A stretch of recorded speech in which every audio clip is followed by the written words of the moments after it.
swastika of the Nazi Party. It is gone today, blasted from the earth, but the memory of its evil genius remains. Great is man's devastation of his own handiwork. Some men's thirst for conquest is unquenchable. Names like Genghis Khan and Attila the Hun freeze the blood of men and strike terror into their hearts.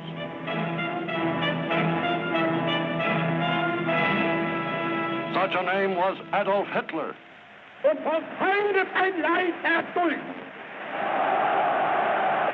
What kind of man was this strutting, shouting fanatic of the Third Reich?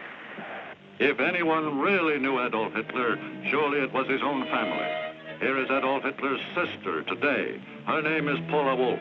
Let her speak. I quote her.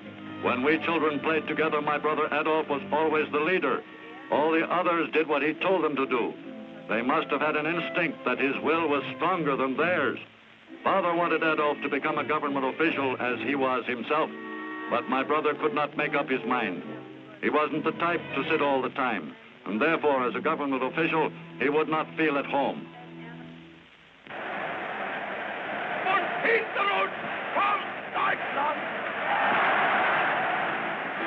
Hitler, a faceless nobody, a failure in early life who rose from the depths of a defeated and despairing Germany after World War I and fell at Armageddon years later amid the terrible wreckage of his own creation, the Third Reich.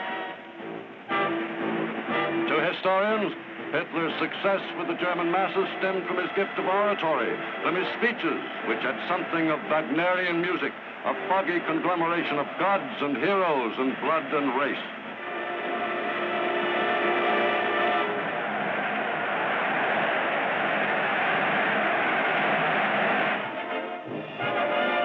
The tale of his boyhood in Kaiser Wilhelm's Germany is soon told. In the city's streets, among the crowd, the camera's eye seeks in vain for the son of a petty customs official. Proud, apart, almost friendless, he dreams of being a poet, an architect, an artist. But he winds up as a house painter and sometime common laborer. Through his 20s, the world knew nothing of him.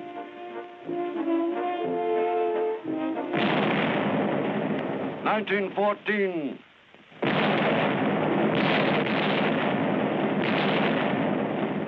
The Great War rescues him from failure, a time for heroic deeds. A new symbol, the swastika, rises from black German defeat. Members sign up for the German Workers' Party. The symbol appeals to Adolf Hitler. As a corporal, he had been wounded and gassed in the war, and he soon leads the bitter veterans in the dark days that follow. The parades are an integral part of this new political force, soon to become the National Socialist or Nazi Party. It is now 1920, and Hitler talks himself into the leadership of the party.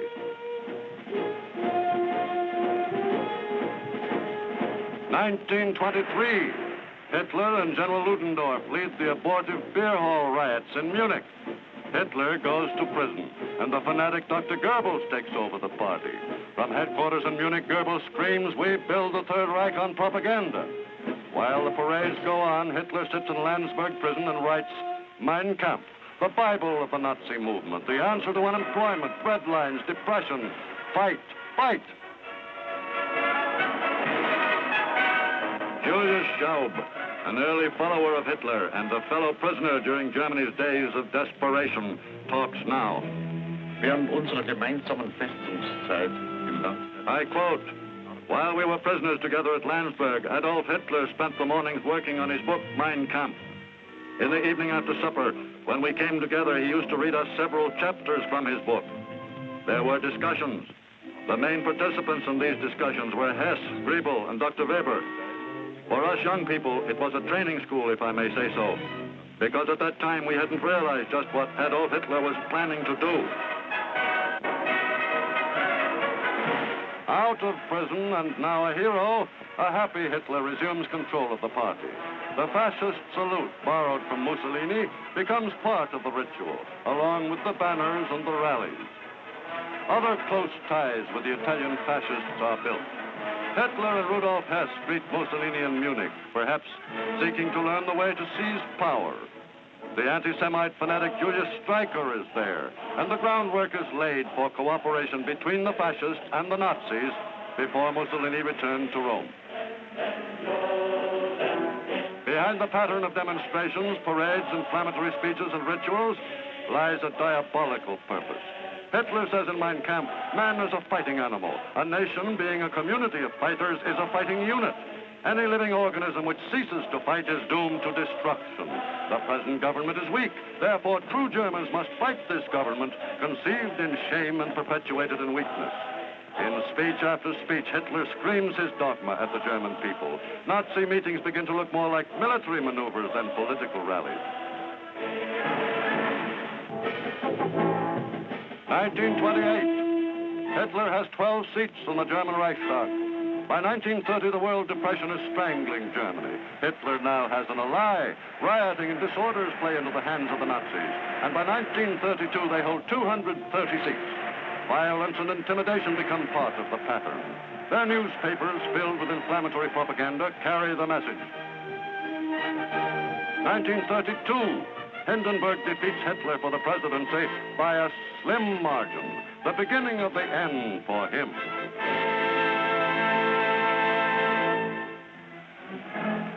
January 30th, 1933, Hindenburg is through.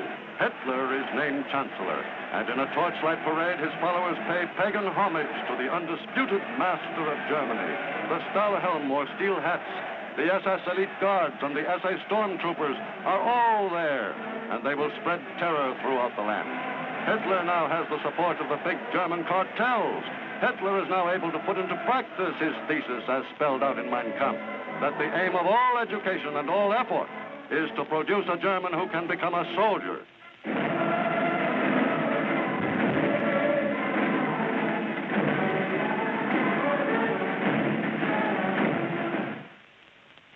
The Nazi Party can now start organized persecution of those Hitler has declared enemies of the state. Attention, Jews, the sign reads. The Nazi Party's chosen goons will carry out their orders with a will. They swoop down on their victims.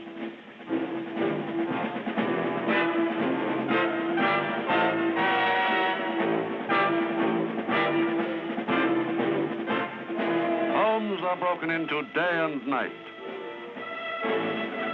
Hitler says in Mein Kampf, only the application of brute force used continuously and ruthlessly can bring about a decision in favor of the side it supports. Early in 1933, all meetings of the Communist Party are forbidden in Germany. After the Reichstag fire, 4,000 are arrested and hurled into concentration camps behind barbed wire fences. Brown shirts and black shirts join in these roundups. Up to the time of Hitler's appointment as Chancellor, control of the Prussian police has rested in the hands of the President. Now that is ended.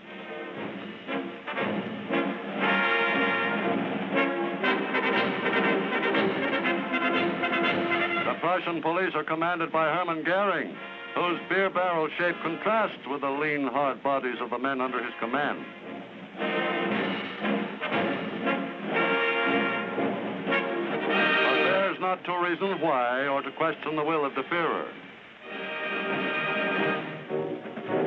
August 2nd, 1934, President von Hindenburg, the idol of the German people, dies. Hitler digs in, assuming the presidency and consolidating the office with that of Chancellor.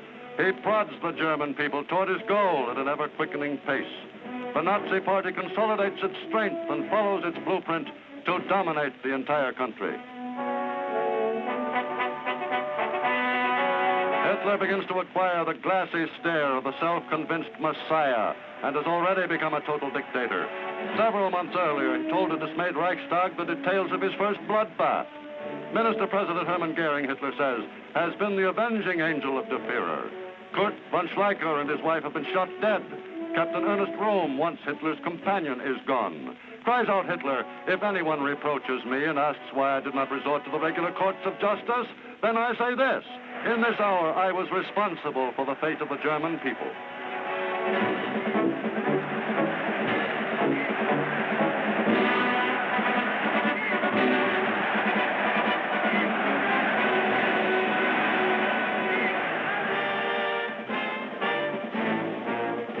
On large standing army is forbidden by the Versailles Treaty.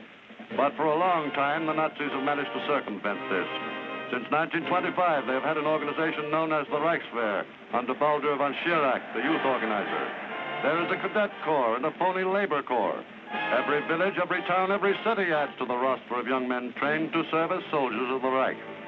These labor battalions are pledged to serve Hitler in these words: never in the trenches, never surrounded by bursting bombs, but we are soldiers of the Reich. At first, these men drill with shovels, and Germany has more hunting clubs than game, a cover for other military organizations. Gradually, the world begins to see through this massive subterfuge.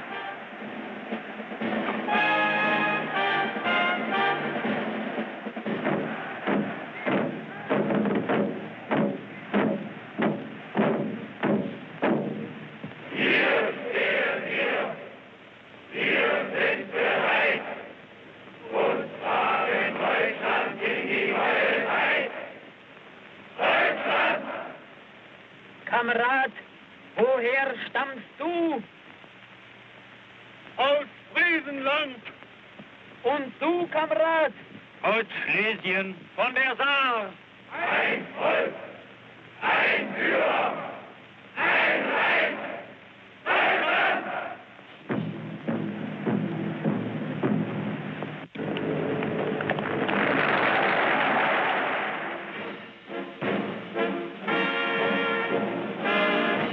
Increasingly bolder with each passing day, the conspirators against world peace soon are strong enough to forget the false labor battalions and the phony shovels. Armed with real guns and striding along in new uniforms, they are a finished fighting force.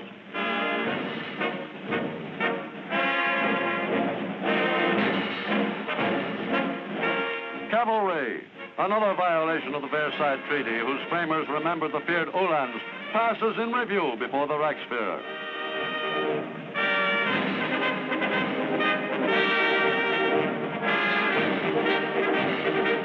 Panzer cars begin to appear. As time passes, the goal, world conquest, seems closer. Hitler begins to feel that he is as ready as he ever will be. March 7th, 1936, he announces his troops will reoccupy the demilitarized Rhineland. The troops march west, 35,000 strong. Don't worry, Hitler tells the Allies, this is only symbolic. Nevertheless, world capitals are jittery. Paris considers mobilization, but nothing happens. Britain is too preoccupied with her economic problems. Hitler's bold revival of German militarism, the reappearance of the German eagle, the dedication of the Nazi Party, all these signs fail to arouse action. America, with prosperity returned, is indifferent.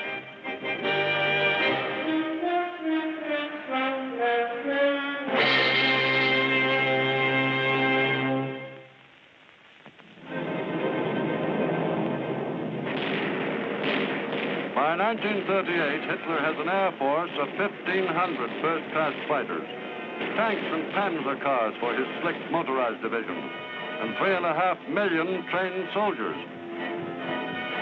March 11th, 1938, Der Führer makes his first move across traditional German borders.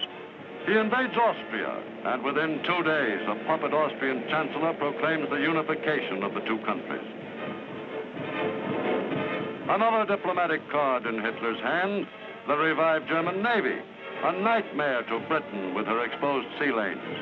She, France, and Italy sign the infamous Munich Pact. September 1938. By the following March, Hitler gobbles up the remainder of a prostrate Czechoslovakia. The great Skoda munitions works is added to the Nazi arsenal. More weapons for De Führer's conquests. The Munich Pact becomes a symbol of appeasement, and the world wonders where the next strike will be. And now Russia begins to show an active concern. No bridegroom could be happier than Adolf Hitler, who is keeping his rendezvous with destiny. In 6 short years since he became chancellor, the German eagle again has the world trembling. Facing France, the Siegfried defense line bristles with tank traps and guns. But Hitler's move will not be there, but to the east. Yes, Poland is the next target. As Germany and Italy sign a military pact, the German divisions are sent to the Polish border and begin maneuvers. The world, hoping for Russian intervention, is shocked when Hitler and Stalin sign a friendship pact. It is not long before the maneuvers are recognized by the world for what they are, preparation for another Hitler invasion.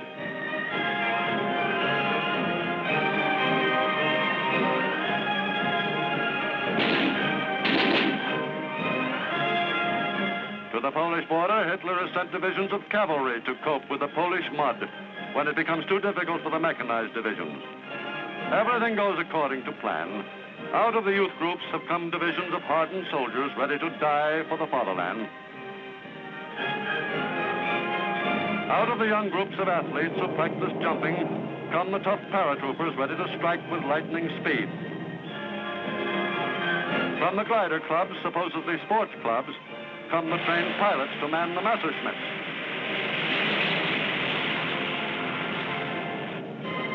And out of the merchant marine come the trained submarine crews, ready to man the Atlantic wolf packs with which the world is ill prepared to deal.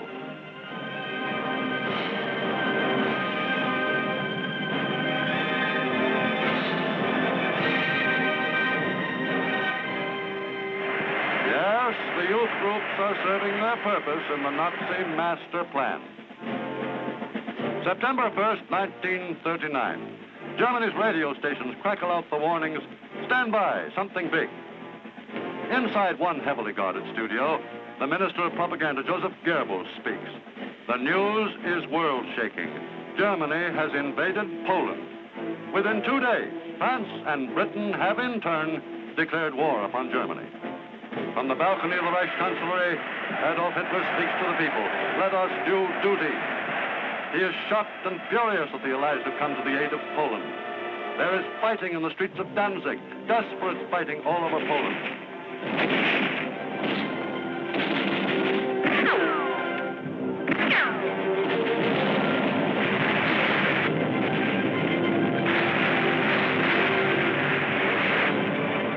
Poland is literally burned off the maps of the world as the Panzer divisions execute the first of the ferocious blitzkriegs. The German-Polish frontier disappears as the Poles try to oppose a moving 20-mile wall of steel and firepower with their ancient cavalry. Hitler goes to the front to view the slaughter at Poznan. In 3 weeks, the nation is reduced to unresisting ashes.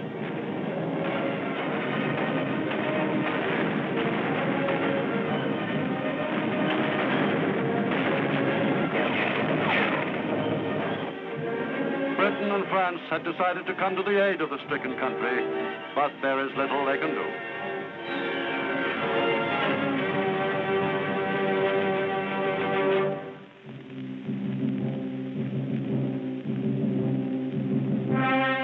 Before the autumn leaves have fallen, the subjugation of Poland is complete. The world now knows it is engaged in a death struggle with the former unemployed house painter, now become world conqueror. The screeching fanatic is familiar. But what about the man? In Bavaria, at Berchtesgaden, the man Hitler has built himself a hideout. It has a patio overlooking the wild mountain known as Untersberg. It is here that he entertains top Nazi officials in private. And it is here that his love for a woman grows and becomes a strange part of this implacable despot's private life. Eva Braun, ex-receptionist in the photo shop run by Hitler's photographer Heinrich Hoffmann, had begun to appear earlier at Hitler's private receptions at his mountain retreat. Few people knew the strange fascination he has for women. Because of him, 3 had tried suicide. Eva Braun walked into Hitler's life in the early 30s, but only his intimate friends know of the relationship. While he conferred with party aides, Eva was always in the background at Hitler's retreat, the Berghof. As a very young girl, she had been in a woman's institute in Braunau. Hitler took her under his protection in 1932, after she'd tried to kill herself. With Eva came her sister Gretel. In this beautiful setting, the Polish massacre and the coming war with the Allies seemed remote indeed. A cocktail party atmosphere prevails a great deal of the time. Minor party officials whose names are lost to history are there chatting with the Führer. as Eva and her sister and friends provide almost comic relief. And looking at her, one might be inclined almost to pity her. Poor girl, scarcely more than a child, and flattered by the attention of the ruler of her country, she can hardly be expected to act differently. She came from the same humble background as Hitler himself, a possible explanation of his preference for her. The wife of the Führer's adjutant, Frau Schaub, sheds a new light on the love life of Germany's master. There was, after all, Hitler the ladies' man. Das Gerücht, dass Adolf Hitler Frauen gegenüber... She says, those rumors that Adolf Hitler was supposed to be abnormal over women are false. As the wife of a man who was his adjutant for 20 years, I had numerous occasions to watch him in private, and also when in the company of ladies. I can assure you that he was definitely a very normal man. He loved women and loved to be in the presence of feminine beauty. I know all about the relationship between him and Eva Braun from 1931 right up to the end. And I also know about many other love affairs.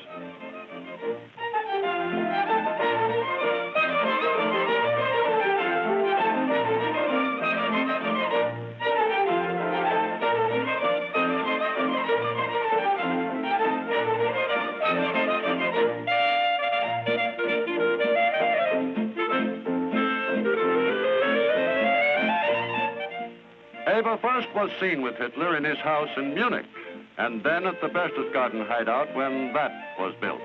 She is seldom photographed with Hitler. She is rarely alone at the Berghof. In addition to Sister Gretel, she has many of her friends who help to provide light-hearted diversion, as a balance perhaps for the more serious matters under consideration. They are joined by the wives of Hitler's visitors among the party members. Eva herself enjoys the picture-taking sequences. Perhaps it is the camera that causes the playful mood. Perhaps it is an escape from the frightening decisions being made at these meetings. From top to toe, Eva makes an attractive picture of medium height, blue eyes, round face, framed in darkish blonde hair.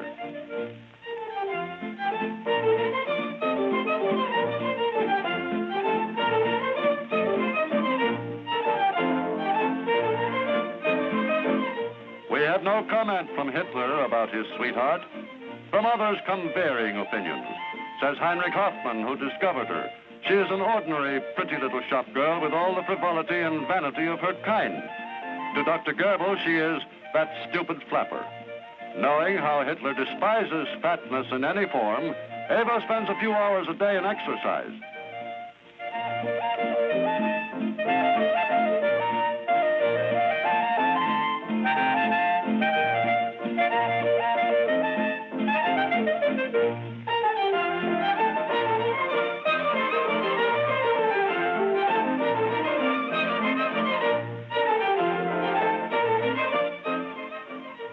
Of course, Hitler, whose waking hours are taken up with 1,000 duties and obligations, is hardly able to pay her the attention a girl of her years would normally expect. While some of the entries in her diary tell of Hitler's anger and of his neglect and her own mortal unhappiness, she also writes with pride that she is the mistress of Germany's and the world's greatest man. Then she seems not to mind the neglect.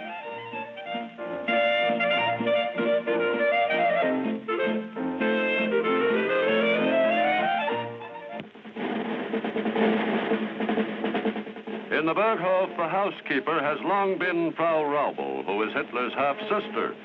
It is her job to keep the establishment going so that the Führer may always use it as a spot for quiet business matters away from the Chancellery. But after her daughter has shot herself for love of Hitler, she resents Eva's installation as her daughter's successor. In the end, Frau Raubel quits her post, leaving Eva the chatelaine responsible only to her lord and master in every sense of the word.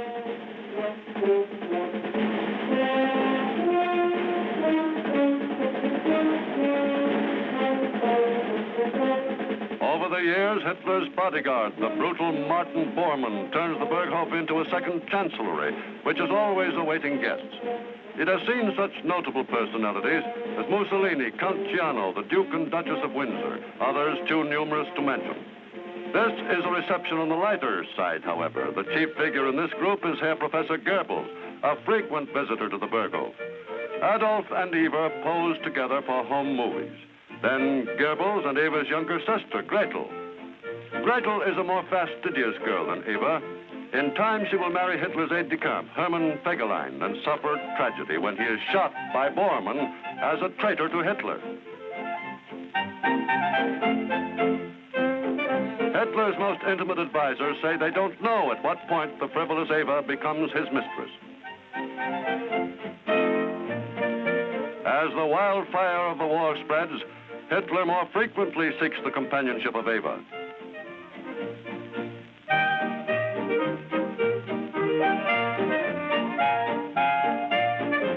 There has been gossip about Hitler and Eva being the parents of a child, but it seems untrue. This baby is probably the daughter of one of her girlfriends.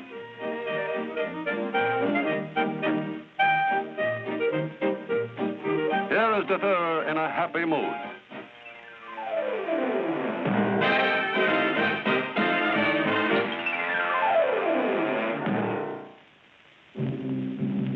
It is hard to imagine now that a great war is raging.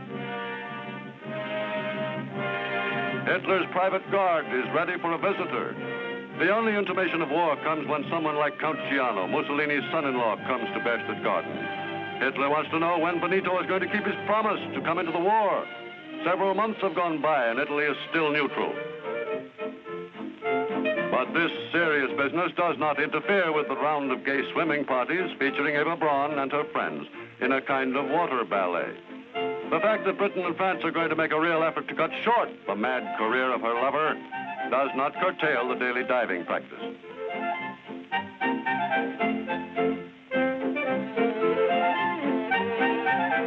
The picnic lunches featuring Das Gut Lager beer.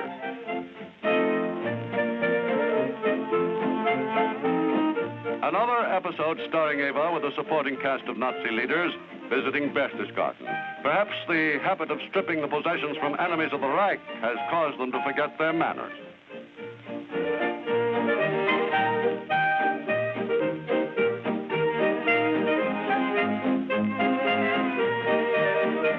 The girls at the Berghof are always willing to provide amusement. These lakeside frolics are some relief from the other business of the Berghof, the planning of world conquest.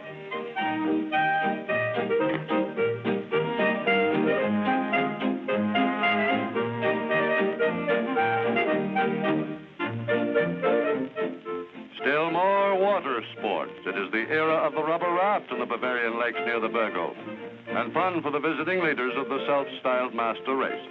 Far different from the rubber rafts which are floating in the vast areas of the Atlantic with their human cargoes consigned to the sea by Hitler's roving deadly submarine wolf packs.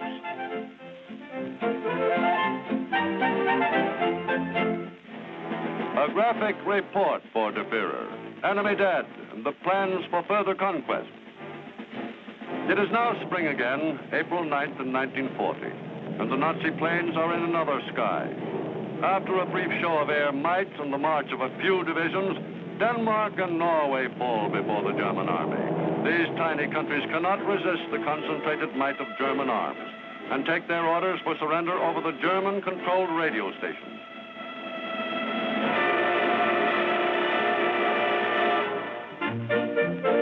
But even Hitler's attempts to remake the map of Europe brings few changes to Berchtesgaden. At Hitler's hideaway, it seems that everything is always the same. The same girls in bathing suits seated on the same blankets, the same water sports, the same carefree air. But not entirely. The beauty of a butterfly's wings are indeed fascinating, as are many things bright and gay. But a butterfly's wings are quite different from those of transport planes. And the transport planes carry a deadly cargo.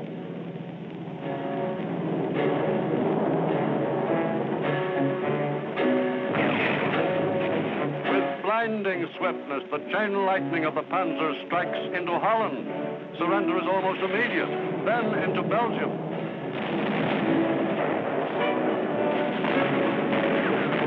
The British are rolled up at Dunkirk.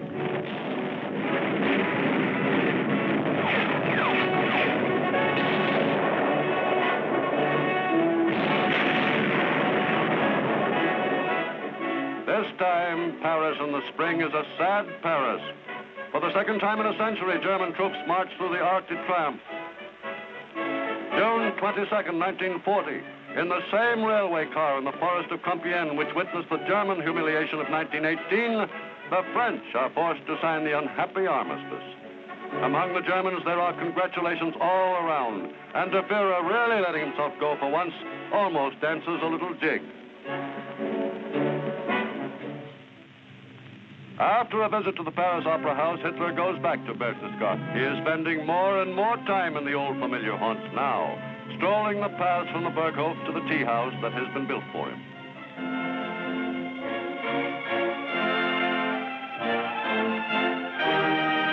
And Eva is less alone than she has been in earlier years. Under the impact of the tremendous events that rocked the world, Eva is undergoing a change.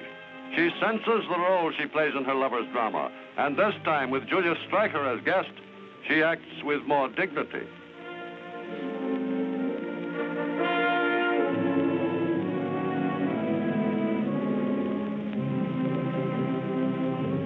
If Adolf seems detached and moody at times, and even busier than usual with Joachim von Ribbentrop and Mussolini, it is because there are great things in the air. Everything is pointing to a blow at England, the bases in France and Norway, the air battle over Britain. But Hitler has other plans, known only to his intimate advisors, such as Joseph Goebbels and Heinrich Himmler.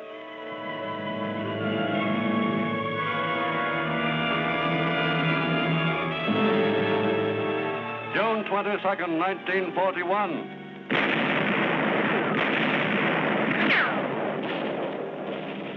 Three great Nazi army groups crash into Russia on a vast front from the Gulf of Finland in the north to the Black Sea on the south. The world is shocked. No one has expected this. Hitler and Stalin have been allies. They have split up Poland. They have signed a mutual assistance pact.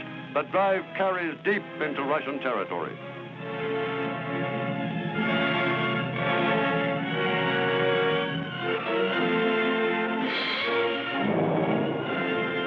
The advance is speeded because the Luftwaffe has absolute control of the air. In the Kremlin, in a slow, halting, colorless voice, Stalin calls upon his people to scorch the earth.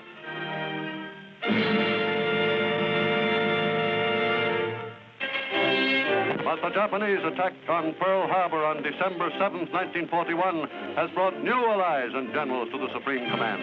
Eisenhower and Bradley join Montgomery and Tedder.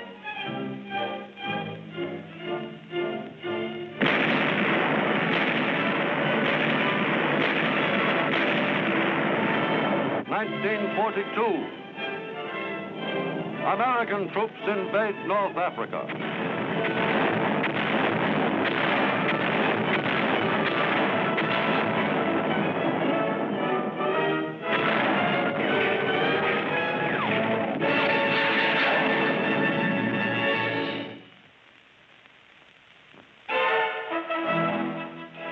Hitler's Russian invasion has stalled in a great swirling maelstrom of blood and fire, whose vortex is Stalingrad.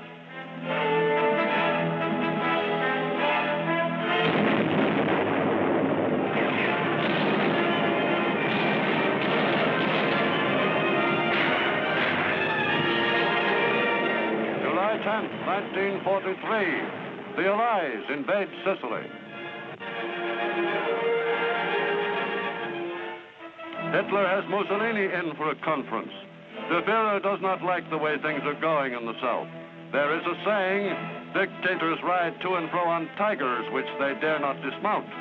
Hitler gives the Italian dictator a severe dressing down. Benito listens, knowing his armies are collapsing. Eva is still kept in the background at the Berghof, doing her slimming exercises alone as her Führer struggles with the titanic problems of the war.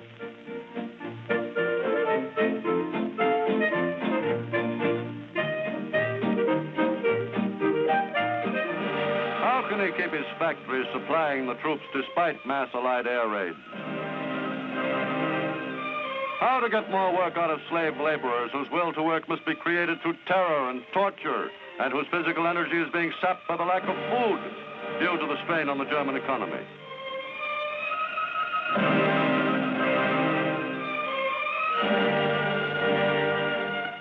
Full full production can hardly be expected from starving men who must push and shove each other for the scraps left for them.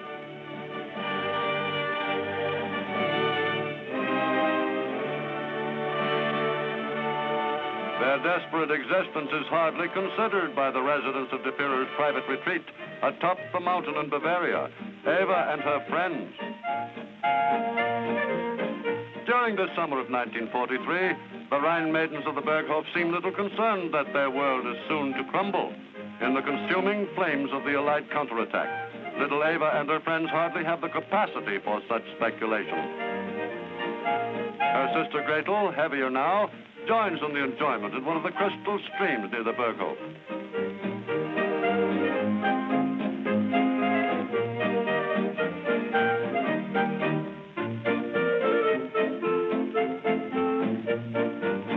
The girls like shower baths. The Germans call them brass baths.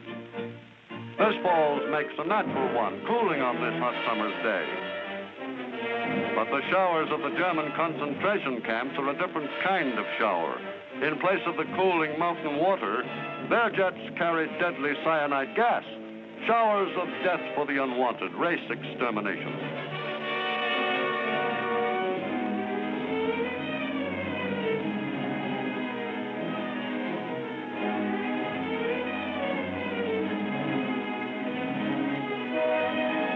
Even the clothing will be salvaged. In its death throes, the Third Reich will overlook nothing usable. September the 8th, 1943, under cover of darkness, American and British troops strike across the Strait of Messina and invade Italy. General Mark Clark leads the invasion.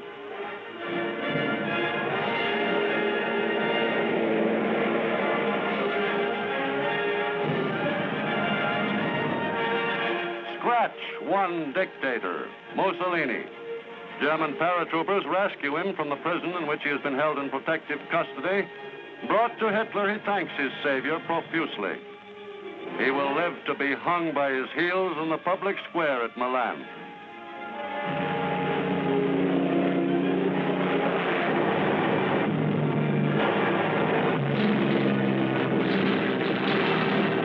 Day and night, British and American bombers are taking off from bases in Britain and North Africa to bomb Germany. In German cities, the fire apparatus is kept constantly busy by the 1,000 plane raids. It is 1944, and the Allies have almost undisputed control of the air. Planes sweep through the skies and rain down destruction on Cologne, Hamburg, Berlin, the Ploiesti oil fields, railroad yards, and rocket launching pads. Never has war visited such havoc on the works of man. Hitler's visions of world conquest are beginning to fade. A battle at Monte Cassino in Italy.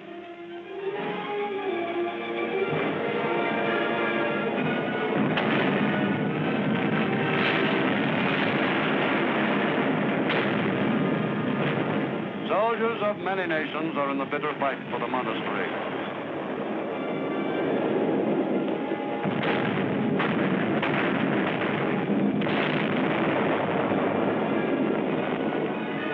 And they take it and go on to Rome.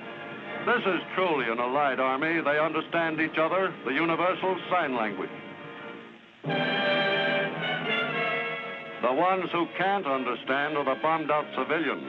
They know little about the mad dictator who has caused their plight, especially the children.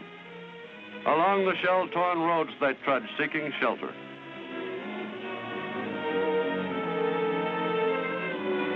Now for one of the last glimpses of the Berghof. It's the birthday of the son of one of Eva's friends, and war or no war, a birthday deserves a celebration. But even on a birthday, problems press heavily on a dictator's mind. The ring is closing, but there must be some move, some master stroke. And then the bombings. Day and night, day and night.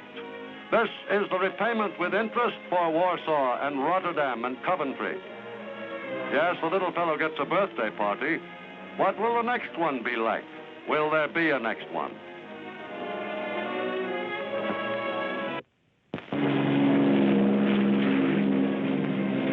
June 6, 1944. The French coast from Cherbourg to Le Havre. This is D-Day, 40 Allied Division storm ashore. At Berghof, 2 months later, Hitler and Nazi officials hold a meeting. A desperate bomb plot has miscarried. Several die in the blast, but Hitler escapes. The only after effect is a slight limp. This war, says Hitler, is one of those elemental conflicts which usher in a new millennium and which shake the world once in 1,000 years.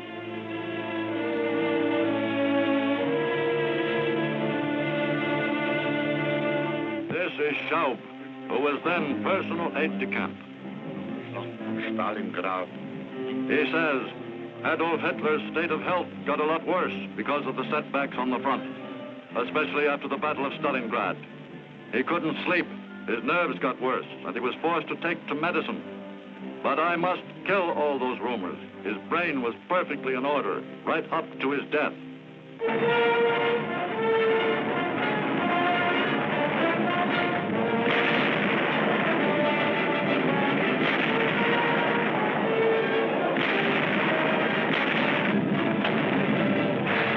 On the Western Front, General George Patton unleashes his tanks. Hitler has worked his revenge for what he considered the humiliation of Germany. He is paying its price. To a desperate Hitler, his Blondie is of some comfort. Faithful when even the Fuhrer's life is threatened by his former friends. She is trained to kill on command.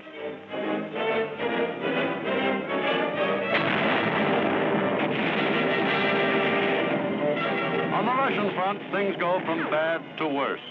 German troops are driven from Romania, Bulgaria, Yugoslavia, and Greece. The next Russian move will be into the German heartland.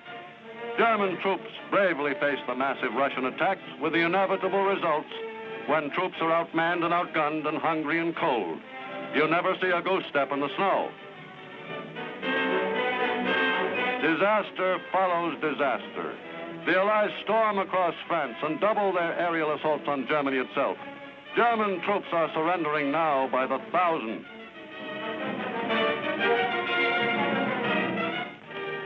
The white flags of surrender are fluttering everywhere. The GIs pull down the swastika and run up the stars and stripes.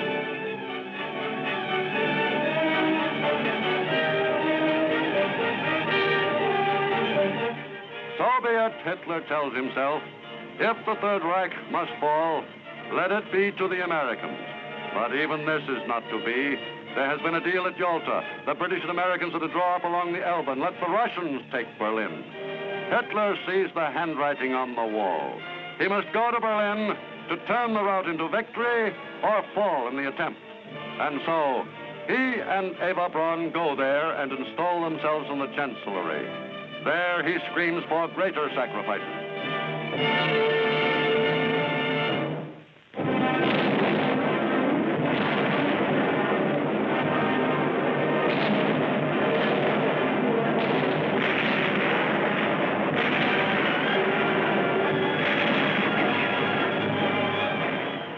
Berlin, a city in its death throes. All day and all night the guns thunder. Civilians decide to make a run for better cover.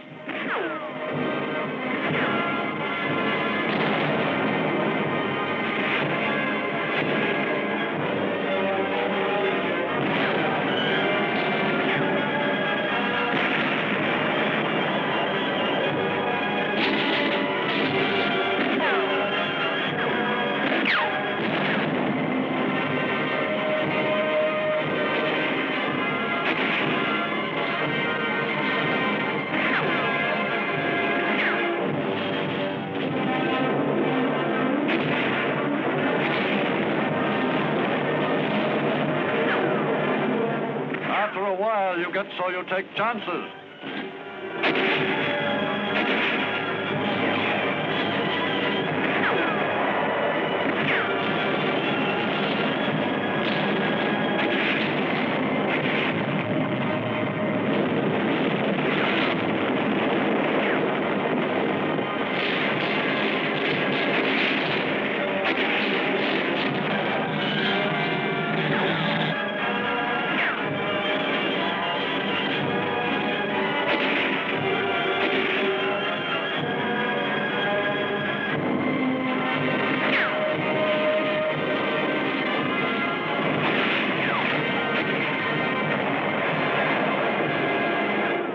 April 20th, 1945, and the Russians are mopping up in the Berlin suburbs. Hitler has called in his staff, the final meeting. Should they fly to the south? Hitler elects to stay until the end and goes to a bunker under the Chancellery with Eva. Himmler and Goering desert. The crashing gunfire is the sound of approaching doom. On April 22nd, Hitler is in a state of nervous collapse. He refuses to leave the bunker. Julius Schaub remembers the scene. Sein Schlafzimmer im Bunker. He says, I entered his bedroom in the bunker with him. On the table, there was a 7.5 pistol. He went up to it. I got a terrible shock. He cocked the gun. But no, it wasn't the last hour yet. He was only making sure it was loaded. A few days later, the event took place, which I thought was going to happen at that moment.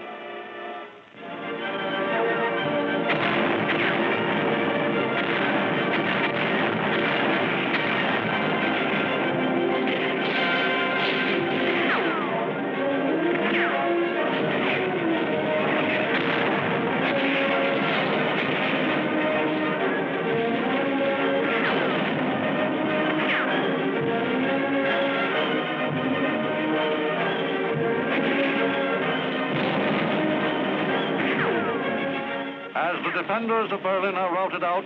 Poison capsules are distributed to the inmates of the vault in the Chancellery. On April 29th, Hitler marries Eva Braun. Adolf Hitler's personal pilot, Hans Bauer, tells about Hitler's final orders. Circa eine halbe bis dreiviertel Stunde vor Hitler. He says, approximately 1/2 to 3/4 of an hour before Hitler's death on the 30th of April, he sent for me. When I reported, he took both my hands in his and said to me, Bauer, I want to say goodbye. For a moment, I was speechless, and it took 20 minutes to say goodbye. And the other things, he said, Bauer, I have 2 more orders for you. The first is, I make you personally responsible for burning the corpses of my wife and me. The second is, see to it that Bormann gets through to Dönitz. Dönitz will become my natural successor.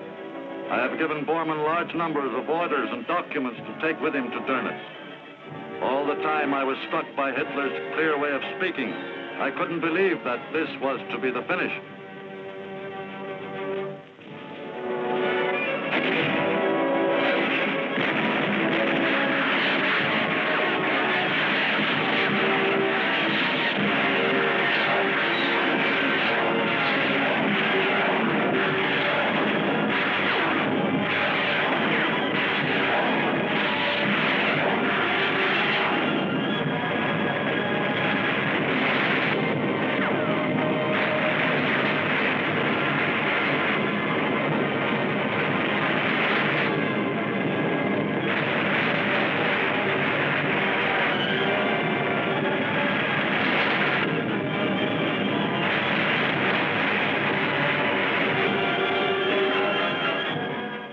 flaming Nazi capital is taken.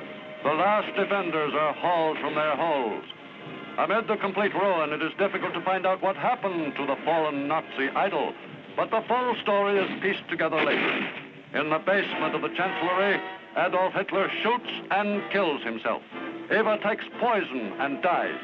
Their bodies are burned by Joseph Goebbels and Hitler bodyguard Martin Bormann and tossed into this ditch in the courtyard outside their death chamber. Here is Erich Kempka, Hitler's personal chauffeur for many years. He soaked the bodies in gasoline. He says, when I saw the chief for the last time, I definitely had the feeling that the end was near. But there was no change in him that you could see, not in his character nor anything else. He said goodbye and dismissed me. Next day, when the chief was dead, I went on to the bunker just as they were carrying out the corpse. Then came Martin Bormann with Eva Braun in his arms. I took her body away from him and carried her along behind Adolf Hitler. We placed these two bodies side by side in the garden. I had placed on me the exceptionally difficult moral duty of pouring petrol on them and setting fire to them. The corpses burned from 1:30 until 7:30 in the evening. Joseph Goebbels shoots his 6 children and has an SS guard shoot his wife and himself. and the Russians hoist the red flag atop the Brandenburger Gate. American occupation troops arrive from the west, hoist the stars and stripes.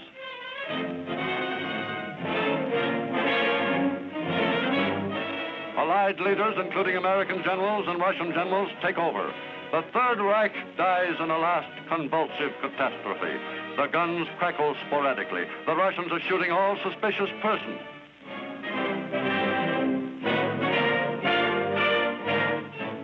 Berlin, May 4th, 1945.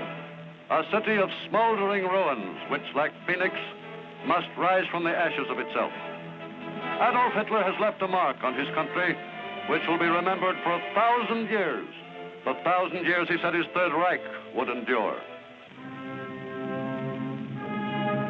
Hitler's private mountain lair, Berchtesgaden, shares the fate of Berlin.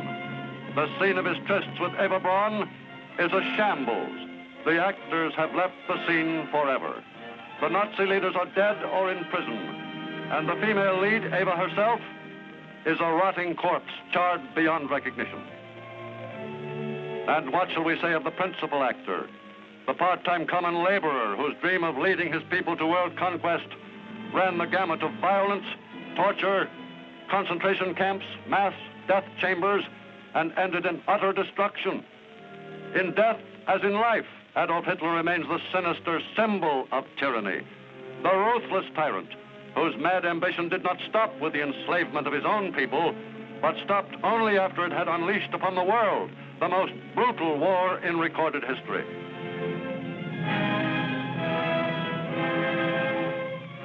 Quiet has returned to the gay patio at the Berghof. A quiet which, despite the brutal lesson to be learned from the life of Hitler, has not yet returned to the world. The horrible specter of man's inhumanity to man still dwells among us.